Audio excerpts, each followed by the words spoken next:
and much learning that lie ahead in the coming years. We'll also be continuing our research efforts throughout the decade to build trusted messenger networks across our nation and to listen to your ideas and concerns. And in the spirit of transparency, we'll continue to share preparations with the public as we're doing today. We invite you to come along with us and help write the story of the 2030 census. And I do mean our census. We can't achieve our mission without you. So please continue participating in these webinar updates. Please tune in to our 2030 Census Advisory Committee. Those meetings start later in the summer. And please subscribe to our census updates on census.gov. We need diverse voices and perspectives to make our work the best that it can be. Working together will literally advance our democratic principles by fulfilling the charge bestowed upon us by our wonderful U.S. Constitution. Thank you for listening, and I'll now turn the presentation over to Deborah Stepowski, Associate Director for Decennial Census Programs. Deb? Thank you, Director Santos, and thank you all for joining us for today's webinar. We will start off by recapping the 2030 census planning updates that were provided during previous webinars, including the 2030 census testing strategy. This will set the stage for today's main topic, the scope of the 2026 census test, which is the first of two major field tests in preparing for the 2030 census. We will present an overview of the test and then dive into the changes and enhancements that'll be tested during the test. Last but not least, we will review the next step for this test. At the end of today's presentation, we hope to have left you with an understanding of how we are using the 2026 census test to evaluate the effectiveness of new and enhanced features of our operations to reach the historically undercounted and hard to count populations, people and households that we have had the most difficulty enumerating. We want you to see and understand that our focus on accurately enumerating historically undercounted and hard to count populations and our 2026 census test research intersect, even if the research does not include the term historically undercounted population. We also want you to understand how the 2026 census test, one of our two major field tests, along with small-scale tests throughout the decade, prepare us to conduct an accurate and complete census. This is the third webinar in our 2030 Census webinar series. Our previous webinars have covered key updates about our preparations for the next census, such as the public feedback received through the Federal Register notice, the 2030 census timeline, our census research projects, and our testing strategy, including the 2026 census test. Our previous webinars are posted on the 2030 Census webpage and will be linked in this presentation. Now let me quickly recap our testing strategy as context for today's announcement about the 2026 Census test scope. Our testing strategy reflects this decade's focus on enhancing the 2020 census design. This strategy builds on the lessons learned from the 2020 census and is tailored to the anticipated level of IT and operational risk, as well as the level of modernization that is required for the 2030 census. For the 2030 census, our testing strategy involves two components: ongoing small-scale testing and two major field tests. The ongoing small-scale testing is being conducted throughout the decade to refine the operations and technologies that work successfully for the 2020 census, as well as to introduce and test additional innovations for the 2030 census. These small-scale tests allow us to gather swift, well-defined results and give us the ability to leverage approaches that do not require major field tests. Additionally, small-scale tests allow us to identify whether certain innovations require additional field testing. We plan to conduct major tests in 2026 and 2028. These are the tests, the 2026 census test and the 2028 dress rehearsal. This approach will allow us to integrate new and enhanced features and ensure end-to-end operational viability and cohesion. Now let's turn our attention to our first major field test. The 2026 census test provides the opportunity to rely on enhancements proven in the 2026 census so that we can refine and focus our efforts on a complete and accurate count of all segments of the population. This test serves as an opportunity to examine new and enhanced processes and methods in the field and in the office that we're looking to implement for the 2030 census. The Census Bureau has established the scope of the test or specific areas of change that we want to test and developed broad plans for what will be tested. Our next step is to develop a detailed plan to implement the scope by documenting design elements, requirements, and resources. In a moment, I will hand it over to Jennifer Reichert, Chief of Decennial Census Management Division, to talk about the scope of the test. We will be sharing a lot of information today, but don't worry, the information we share will be made available after the webinar. You'll be able to find resources, including a blog and a recording of this webinar on our website with a dedicated webpage to the 2026 census test, as well as on our 2030 census webpage. Without further ado, I now turn it over to Jennifer Reichert.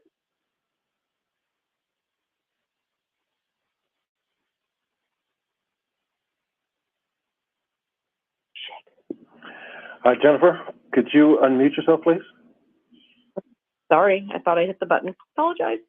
Thank you, Deb. The 2026 census test will allow us to study changes in several operational areas to ensure the operational viability of new and enhanced processes and methods that are proposed for the 2030 census. The key changes that will be tested in the operational areas of self-response, in-field enumeration, group quarters enumeration, communication, partnerships, and engagement, cross-operational support and infrastructure, and near real-time response processing. Now let me explain what we mean by scope for the test. When identifying the operations that would be in scope, or to say it in another way, operations that would be included for the 2026 census test, we established clear criteria to help us optimize the design of the test. First, the operation must include improvements or innovations that require an investigation of the operational viability of those changes. In other words, is it possible to conduct these changes? Second, the operation must be feasible based on available budget, systems, and other resources. In-scope operations represent our key objective for the 2026 census test. That is, to ensure that we can and should continue pursuing the key innovations and enhancements coming from our early research efforts. Now let's look at each of the in-scope operational areas and what we'll be testing in more detail. I will share what change or changes we're implementing for the 2026 census test. Important to note, of the 6 operational areas with elements being tested in the 2026 census test, 4 of them include testing of changes designed to enhance enumeration of historically undercounted and hard-to-count populations. First up, we have self-response. Increasing the number of people who take advantage of self-response options, such as responding online or completing a paper questionnaire and mailing it back to the Census Bureau, can contribute to a less costly census with higher quality results. During the 2026 census test, we will focus on innovations designed to make it even easier for people to respond on their own. This includes improvements to the way in which we contact people to encourage them to self-respond, and to the online questionnaire itself. For example, we're implementing revisions to our mailed materials that help communicate the importance of responding and provide quick access to the questionnaire response website. Within the online questionnaire, we've redesigned some portions to make it faster and easier to provide the information requested. We are also testing our ability to send paper questionnaires to respondents upon request. an option that was not available in the 2020 census. All of the self-response innovations being tested in the 2026 census test were recommended during the research phase of 2030 census planning and aim to increase the overall self-response rate and participation among historically undercounted and hard-to-count populations. In order to increase self-response, we are engaging with external communications specialists, partners and advocates for historically undercounted and hard-to-count populations, studying and monitoring the various ways to communicate and share information, and participating in community events. This will help us identify additional opportunities to reach the public and encourage self-response to the census. For example, social networking, strategic partnerships, advertising, etc. The next operation I'd like to talk about is in-field enumeration. In the past, we have conducted our in-field enumeration through a series of independent operations. We're now thinking about the operation in broader, more integrated terms, so we're changing the name to reflect that. The design of the in-field enumeration operation combines 3 different 2020 census operations into one consolidated operation for collecting data from housing units. It combines the non-response follow-up operation, or NRFU, that was used to follow up with households that didn't self-respond, with the enumeration functions of the update leave and update enumerate operations, 2 operations that were used to count people and households in areas that were difficult to reach by mail. Our ability to integrate these operations rests on a few innovations that we have planned. These innovations relate to how we contact households, how we improve our address list, and how we automate our work in collecting data in person. For example, one of the enhancements we'll test in 2026 is improving enumerators' ability to make basic changes to the address list using improved limited listing functionality. With this improved functionality, enumerators will be able to review surrounding addresses, link duplicate addresses, and identify addresses that should be added or deleted, at the same time as they're contacting households to do interviews. The in-field enumeration operation will also feature additional innovations to improve responses during data collection. As part of the 2026 census test, we are introducing and testing the concept of in-field self-response. During data collection at the door, respondents will be given the option to provide responses on their own, with an enumerator there to guide them through the questionnaire. We will pilot 2 ways of accomplishing this, including A, sharing a quick response or QR code with the respondent so they can complete their response on their own device, either while the enumerator is there or after the visit. And B, allowing the respondent to fill out the questionnaire on the enumerator's device. Offering these methods to encourage self-response during in-field enumeration promises to streamline field data collection and incorporate the improved quality achieved through self-response. The 2026 census test will also be a proving ground for the training and implementation of multi-operational enumerators. These enumerators would be able to collect data from both housing units and group quarters. During the 2020 census, when a group quarters facility was erroneously placed in the housing unit workload, field enumerators did not have a way to send that case to the group quarters enumeration operation. Recognizing those limitations, this decade, we're developing and testing a solution to train enumerators and provide them with automated tools for moving cases between operations. The 2026 census test will be our first opportunity to evaluate the effectiveness of those processes.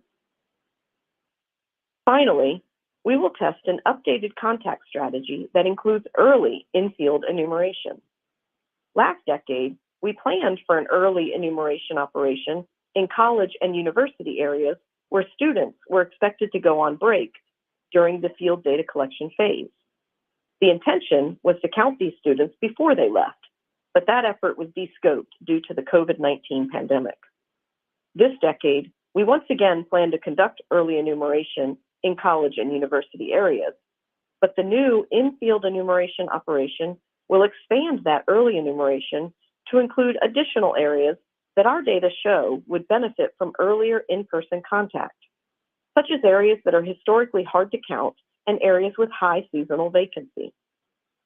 Speaking of historically hard to count areas, it's important to note that each of the new and enhanced features within our in-field enumeration operation directly or indirectly involve improving our enumeration of historically undercounted people and their households. Now let's talk about the group quarters enumeration operational area. Group quarters residents make up an important and unique hard-to-count population that requires specialized methods for enumerating. Group quarters, or GQs, are places where people live or stay in group living arrangements that are owned or managed by entities or organizations providing housing and/or services for the residents. Residents of GQs are usually not related to one another. In 2020, GQs were counted by field staff who contacted each GQ by phone or in person. The GQ administrators would then respond for their GQ by e-response, where data were electronically transferred to the Census Bureau in a standardized template, paper response, or in person with an enumerator. In-person enumeration of GQs was conducted using paper questionnaires. During the 2026 census test, we will explore allowing enumerators to count GQ residents using an automated survey instrument on a mobile device. This will allow us to easily link individual responses to the group quarters. We'll also test improved contact strategies for GQ administrators and residents, including allowing residents of some non-institutional GQ types, such as college students, to self-respond through a specially designed GQ Internet self-response option. The 2026 census test will also include a test of improved methodologies for GQ administrators to assist with data collection, such as a web-based dashboard where they can update information about their GQ and determine the method of enumerating their GQ residents. Another focus of the 2026 census test is our approach to communications, partnerships, and engagement. Our communications focus for the 2026 census test is to measure the effectiveness of improved methods of reaching historically undercounted and hard-to-count populations, including non-English speaking households. Our objectives are around developing community-specific messages, raising engagement in local areas, and implementing messages directed towards GQ populations. Our partnership focus will incorporate networking and meeting with community leaders, advocacy groups, organizations, and trusted messengers to promote awareness, education, and response for the 2026 census test in the communities they serve.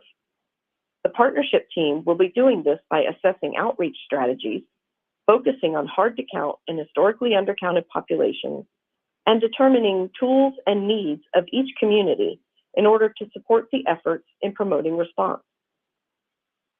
Another component of our communications, partnerships, and engagement effort is supporting the Mobile Questionnaire Assistance Operation, or MQA. MQA occurred during the 2020 census, but looked very different than initially planned due to the COVID-19 pandemic. For the 2026 census test, we will test the use of technology that predicts or helps us to identify the most critical locations to host MQA events.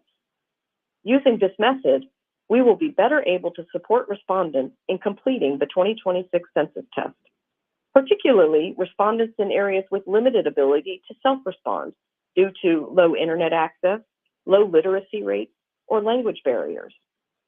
We want to overcome barriers to participation to ensure that everyone living in the United States is counted in the census. A successful census requires a strong infrastructure and several functions to work together across operations. Cross-operational functions include important activities such as address frame development, content design, data processing, and the recruiting, hiring, and training of field staff.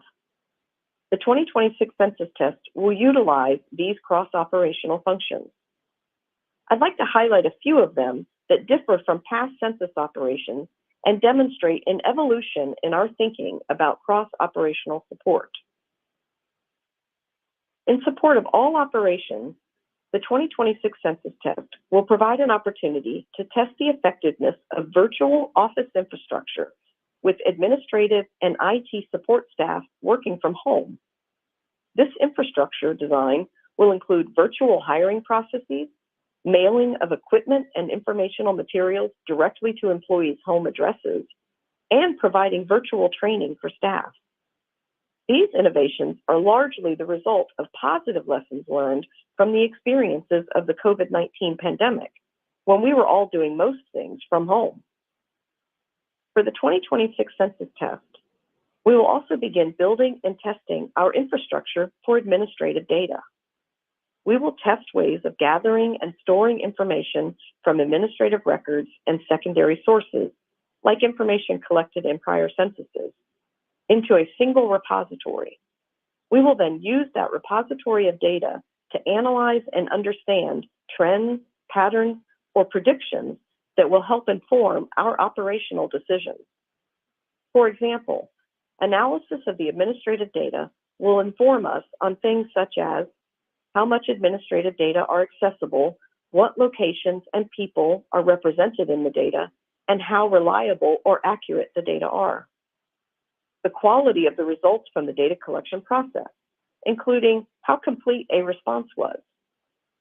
Information that could impact our operational design or data collection efforts, such as the likelihood or tendency of households to provide responses on their own.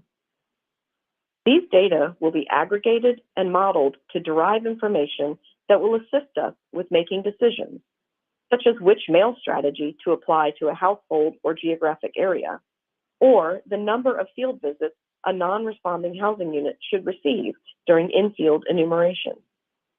The 2026 Census Test will be a proving ground for the development of those models, allowing for an analysis of their potential impact on operational efficiency, coverage, and data quality. Finally, let's talk about how we process all of the data we collect during the census. The 2026 Census Test will be the first opportunity to improve the way we process response data during the census. Traditionally, most processing of data for the census occurred as a final step in the census timeline once all data collection was complete. A major innovation under development for 2030 is to integrate the collection, processing, and analysis of the response data. This integration will allow us to address suspected irregularities and improve data quality in near real time. Processing the data during the data collection period provides important additional opportunities for addressing data quality issues, such as additional in-field data collection efforts. Now that we have reviewed operations that are in scope for the 2026 Census Test, I want to acknowledge that many operations and significant activities are out of scope for the test. These operations and activities are out of scope because they do not directly support the needs or the objectives of the 2026 Census Test. However, just because they aren't included in the 2026 Census Test does not mean that there isn't important work going on to improve the operations in preparation for the 2030 census. The full suite of operations will be considered for inclusion in the 2028 dress rehearsal, which will be our final opportunity to bring all of the operations and solutions together to ensure a well-integrated design and architecture. Examples of operations that are excluded from the 2026 Census Test include enumeration of transitory locations and service-based enumeration. Enumeration of transitory locations and service-based enumeration operations are out of scope because improvements for these operations are being researched through small-scale efforts. Also, the lessons learned in the testing of enhancements in our group quarters enumeration operation will be used to support enumeration of transitory locations and service-based enumeration. The post-enumeration survey. This operation is out of scope because we are currently redesigning elements of the operation to reduce costs while maintaining quality results. Based on the requirements of the operation, once the redesign is finalized, decisions will be made about how best to test the proposed changes. Data products and dissemination. This operation is out of scope because research around data products and dissemination for the 2030 census is just beginning, as the final 2020 census data products are just completing this year. More information on our vision for data products for the 2030 census will be shared at a later date once the research has gotten underway. In addition to those operations, there are also some significant activities associated with some of the in-scope operations that are out of scope for the 2026 census test, including property manager visits of multi-units like large apartment buildings during in-field enumeration, field verification of non-ID self-responses that could not be matched to an address, and count and characteristic imputation.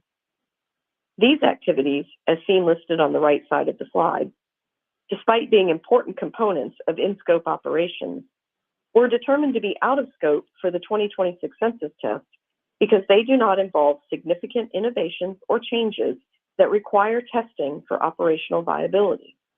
While there may be changes and improvements to those activities throughout the decade, they are likely to be largely unchanged and will be implemented in the future in line with the processes used in the 2020 census.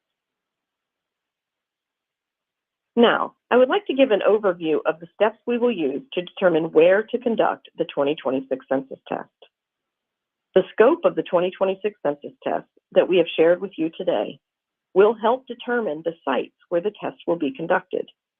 We will review the high-level requirements for each element we are planning to test to identify the criteria that would need to be present to test each element most effectively. We will compile these into a consolidated set of criteria covering the full scope of the test. A team of experts will then use these criteria to identify all possible candidates for sites. After conducting a rigorous examination of all possible sites, the team will recommend the optimal test sites to the Census Bureau senior leadership for approval. Once senior leadership has approved our test site selection, which we anticipate happening this summer, we will host our next webinar to provide you with the details of the data-driven criteria we use to select the sites and announce the locations. In 2025, we will finalize the design of the 2026 census test, including specific details around how the operations will be implemented during the test. Back to you, Deb. Thank you, Jennifer, for walking us through the 2026 census test today. That was a lot of information. For everyone who joined us, we thank you for your time today and for giving us the opportunity to review the 2026 census test work up to this point, highlight key initiatives that will be tested, inform you of our ongoing work in preparing for the 2026 census test, and highlight the interconnectivity of the initiatives being tested and the work we are doing to improve how we collect and present information on historically undercounted and hard-to-count populations. We look forward to briefing you again during our next webinar in the series. And I'm now going to hand it back over to Michael so we can take your questions. Michael? Thank you, Deb.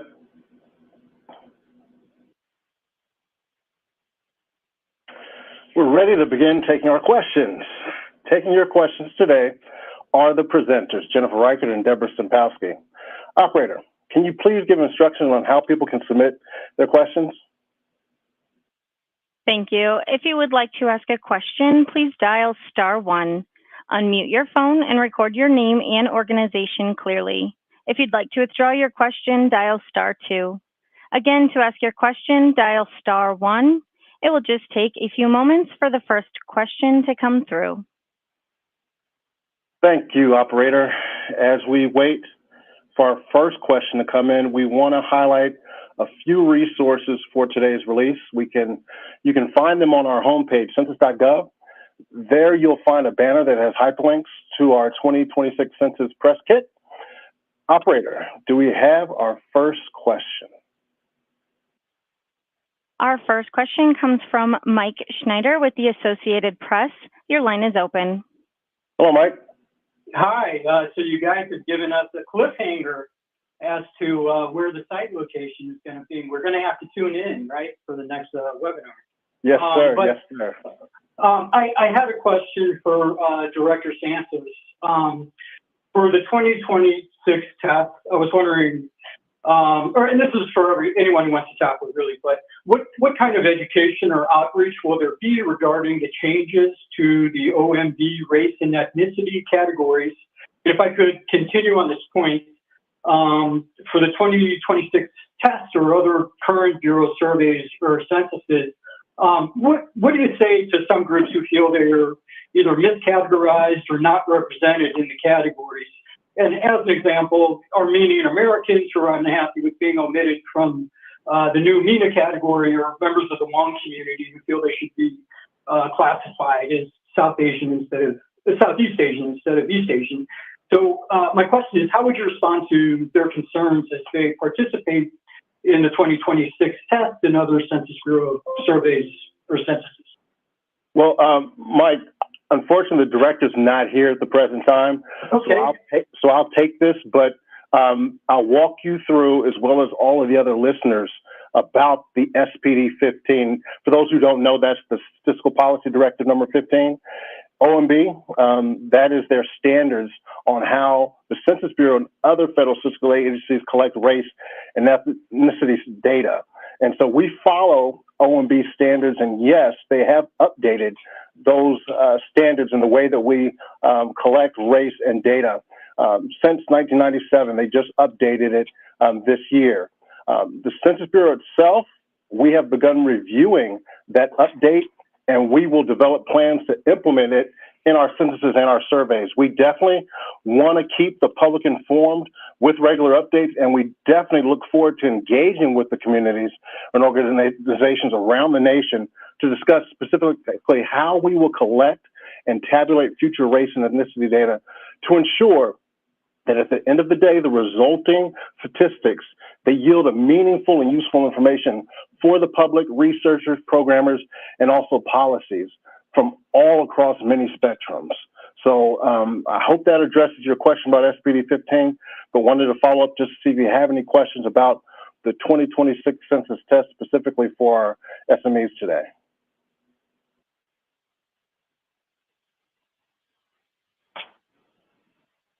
Did I lose you, Mike? No, I'm sorry. That was pretty much it.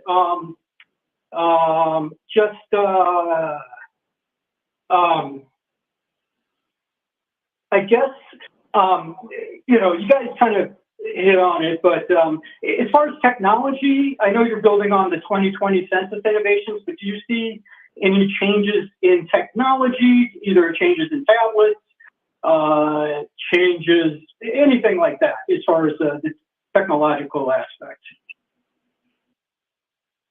Thanks for that question on technology. I'll turn that over to our SMEs to address. The test, the census test technology. For the test, yes. This is Jennifer Reichert.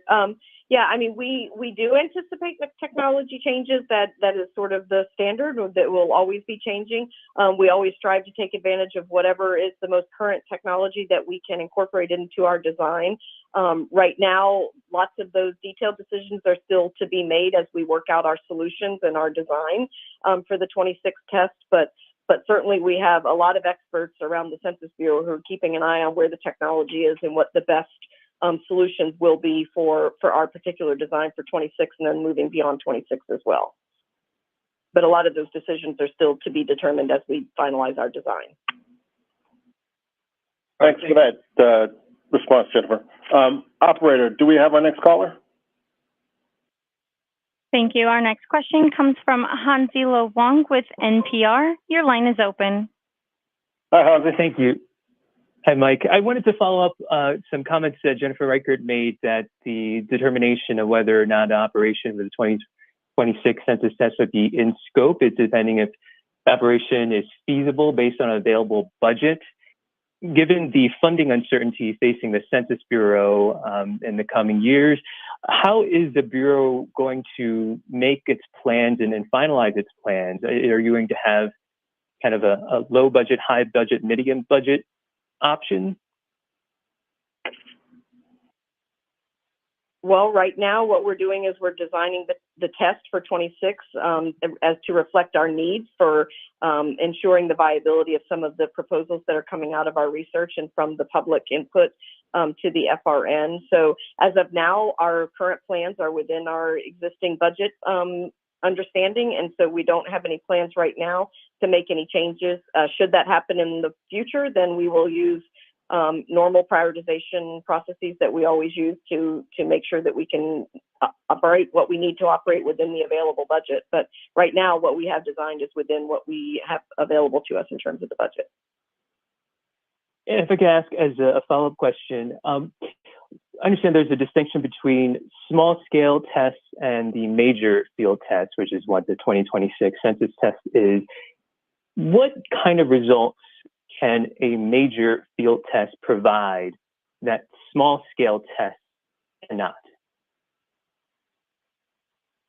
The biggest impact of being able to do something on the ground in the field is being able to incorporate all of the aspects, such as dealing with large-scale public response to a particular change, or being able to hire, like, for example, what I said in my presentation, one of the things we're hoping to test is the use of a virtual infrastructure.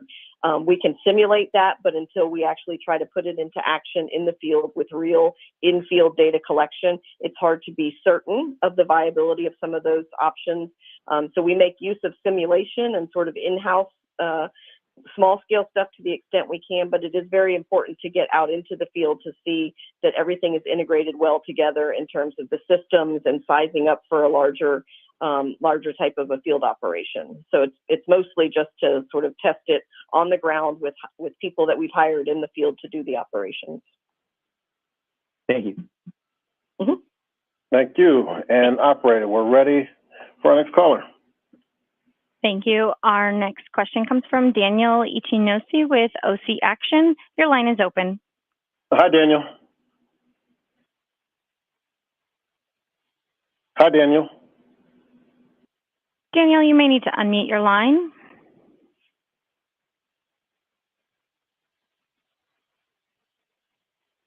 We're still not able to hear you, Daniel. I'm sorry, can you hear me now? We can, loud and clear. Great, apologies. Danny Chinose with OC Action in Orange County, California.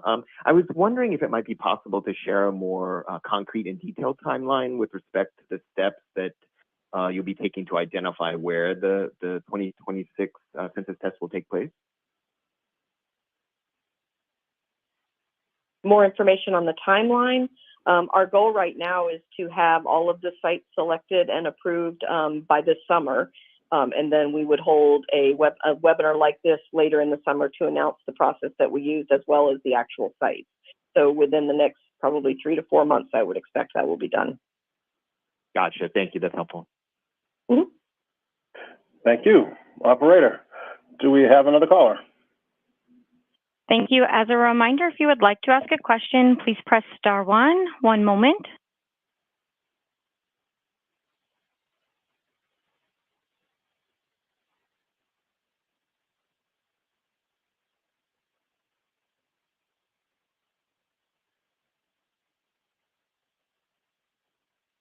If I may, while we wait for other questions to come in, we'd like to highlight a few of our own upcoming releases at the Census Bureau. On May 9th, the Census Bureau released a report on the data from the annual release of American Families and Living Arrangements. This report will provide a demographic profile of the households and living arrangements of those who live in the United States and how these have changed over time. On May 14th, the Census Bureau will release a new data tables from the 2023 Current Population Survey, Annual Social and Economic Supplement. These tables will provide information on marital status,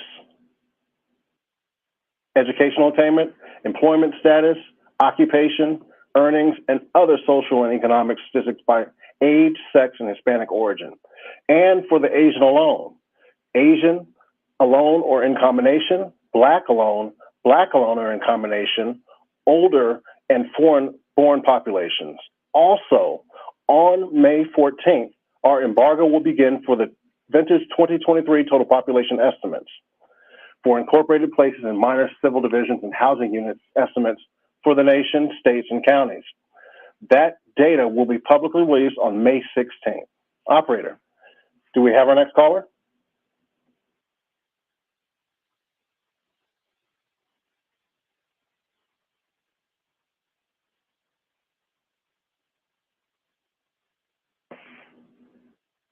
Thank you. Our next question comes from Kathy Lenz with Federal Insights. Your line is open. Hi, Kathy. Yes. Hey, nice to meet you. Can you hear me? Loud and clear. All right, awesome. My question is about 2020, for the 2020 census, it was a huge contact center operations, but that was based upon the fact that everything was bricks and mortar. But now we all know the world has evolved for it being now, virtual, like you spoke about the virtual infrastructure. Are you assuming that that contact center operation will be completely virtual, or what is your model for the future for that? We're not assuming anything. We are obviously trying to take the lessons that we learned in 2020 to hopefully be able to reduce the footprint and have a more cost-effective approach to that. We have research projects within our research agenda, as you can see on our Research Explorer tool, related to using a work-at-home model for what we call census questionnaire assistance, which is the contact centers that you're referring to. But none of those decisions have been made yet. I mean, we'll have to let the research and the testing play out before decisions are made. But certainly we want to take advantage of those positive lessons learned from 2020, 100%. Yeah, I noticed that you did an RFI in December of 2022 going out to industry, didn't get a lot of response on that. Are you going to be doing any follow-up to that? Or if you didn't participate in that, which is almost a year and a half ago, is there a way to get engaged with you to give you feedback and ideas, or is that kind of done now? We don't, so we had our Federal Register notice that was out there. If you're talking about with respect to a future contract around the census questionnaire assistance, we'd have to get you in touch with, the appropriate contact people for those future efforts. But yes, we did have the RFI, which was supporting that one research project that I was mentioning about. But we can get you in touch with the appropriate people for future efforts around those major contracts. Do I reach out to you, or how do I get connected to you? What you can do, caller, if you can please reach out to the Public Information Office at pio@census.gov. That's pio@census.gov, and they'll be able to follow up with you and give you everything that you need, okay? You're the best. Thank you. All right. Thank you. Operator, we're ready for our next caller. Thank you. Our next question comes from Ellen Hopkins with OSPI. Your line is open. Hi, Ellen. Can you hear me, Ellen? Hello, can you hear me? I can, loud and clear. All right. This is Ellen Hopkins from OSPI of Washington State, the State Education Department. We hear in the field from our educators that, of course, our agricultural and migrant communities see a disconnect sometimes between the census numbers reported and what they see on the ground. Has that population risen as a hard to count population? And do you have any strategies that you might employ to capture those numbers?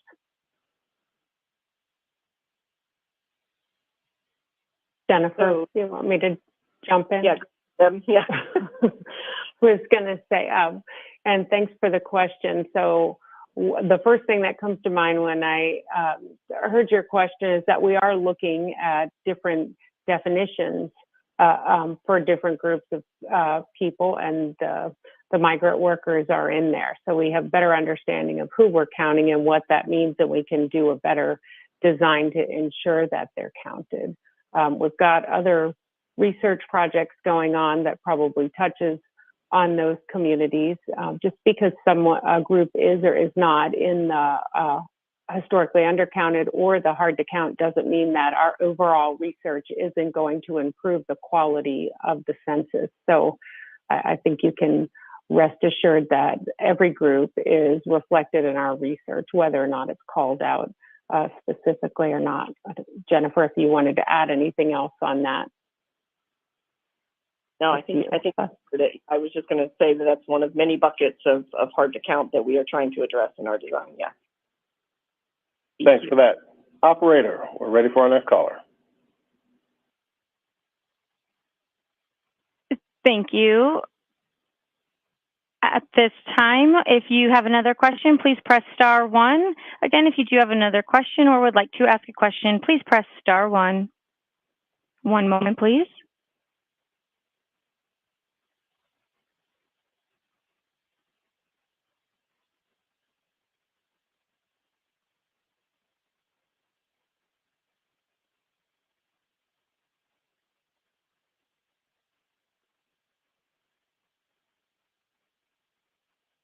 We did have another caller come through. One moment while I gather information.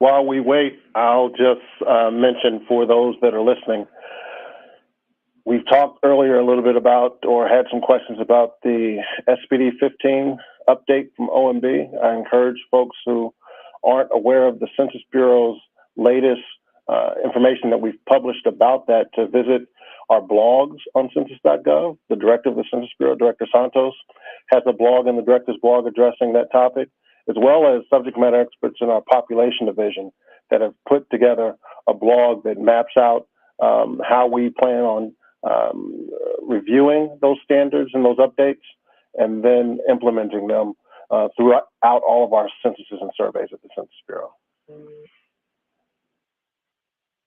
Operator, do we have a caller now, or are we done? I do apologize. We are complete at this time. I'll hand it back to you. Thank you. So, again, if you have additional questions after today's webinar, please contact the Public Information Office at 301-763-3030 or email them at pio@census.gov. Or if you have more general questions, please contact our Customer Service Center. And a reminder, you can find resources from today's webinar in our 2026 Census Press Kit in our newsroom.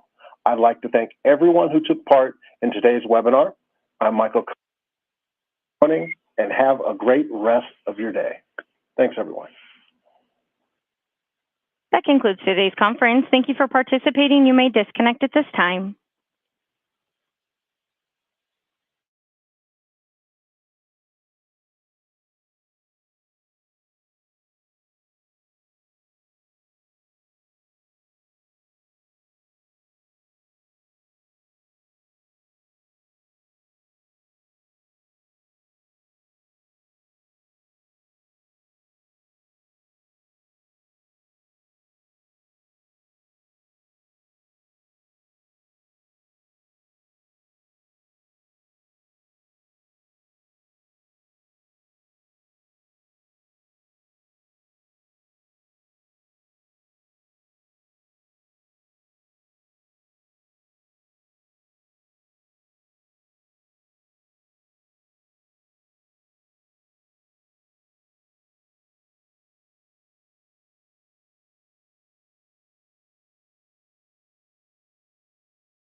the way it currently stands, forced labor, slavery takes precedence over rehabilitation and public safety.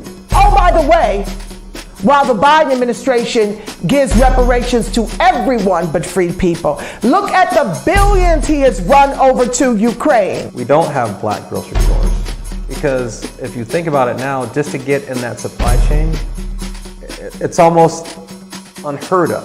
They don't want the truth to get out. Okay? I don't want to know what my family did or what all these people did and all this stuff like that. Okay? You read that 500-page report. There's this thing called white superiority and black inferiority. That mindset allows all of the behaviors that we've seen across generations. I had no idea that that church I was running by every day was something my grandfather established. This is not a handout. This is a debt that is owed. You know, Allensworth was like the internet of its time in 1904, 1905. The total black population in California is about 2.6 million, and then of that, the descendants compose about 2.2 million of that. So California, with a multi-billion-dollar surplus, can absolutely afford to satisfy the international terms for reparations, beginning with compensation. Any financial obstacle that exists that impedes the success of increasing financial prosperity needs to be dealt with and eliminated. No matter where we've been, no matter what part of this fight we've been in, we've been harmed, and we've had harm done to us specifically. When I got to Los Angeles, this was some of the worst segregation I'd ever seen. And remember, I'm telling you, I'm from Mississippi. Because as you can see, I'm giving you broken history right now, you know? But I had to give it to you guys today. I said, no, I got to show them this because it's so precious and nobody really knows about it. Overnight, it's like, oh, it's no longer the quarters, now it's Lincoln Heights. Oh, so now we get to use Abraham Lincoln for our name. And you think about all the other people that they could have used, but they picked Lincoln. And I think that's sort of a stereotypical of what they do. There wasn't any black restaurants. As far as black business and weed, it wasn't none. Black people don't have that kind of luxury. Our historically black communities have been redistricted multiple times. Why has it been easier for other groups than us? Because of anti-black hatred. Now listen, if you can't handle the TR room, don't tune in.